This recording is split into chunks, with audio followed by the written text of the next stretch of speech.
नमस्ते प्रणाम। हम गीतकार दुर्गेश विदर्दी और आज बहुत ही ब्रांड गाना लिखले बानी, बोल बम वाला गाना 2024 के सावन के पावन महीने में ये गाना आप सब गाई और एकदम झूमी ये गाना पर। तो आप सबके मुखड़ा सुनावे जा रहा बानी, तो सुनी कैसे बा।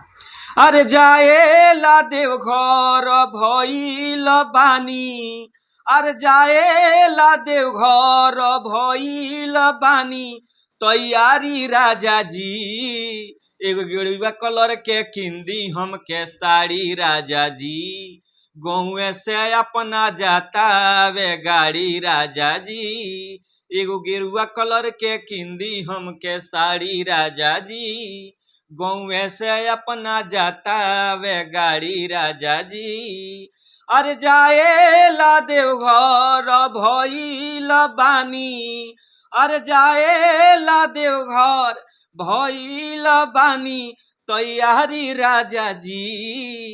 एगो गेरुआ कलर के किंदी हमके साड़ी राजा जी, गौए से अपना जाता वे गाड़ी राजा जी।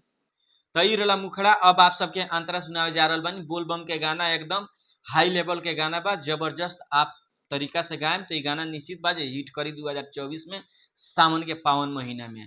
तो चलिए अब आप सबके अंतरा सुनावे जा रहा, तो अंतरा सुनी कैसे बा। आए को कहल का सुनी बोलम जी हमर तनी करी, जायम हम देवघर मन में श्रद्धा बावे बड़ी। अरे को कहल का सुनी बोलम जी हमर तनी करी, जायम हम देवघर मन में श्रद्धा बावे बड़ी। बाबा के कृपा से होई नौकरी, अरे बाबा के कृपा से होई नौकरी सरकारी राजा जी। एगो गेरुआ कलर के किंदी हमके साड़ी राजा जी, गौए से अपना जाता वे गाड़ी राजा जी।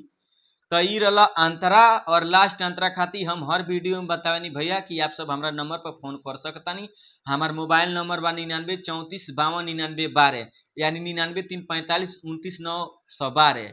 ये नंबर पर कॉल करके आप सब ये गाना के मंगा सकतानी। हाई लेवल के ये गाना बा, आप सब ऑडियो वीडियो जबरदस्त कराएम लो, निश्चित बा ये गाना हिट हो जाई।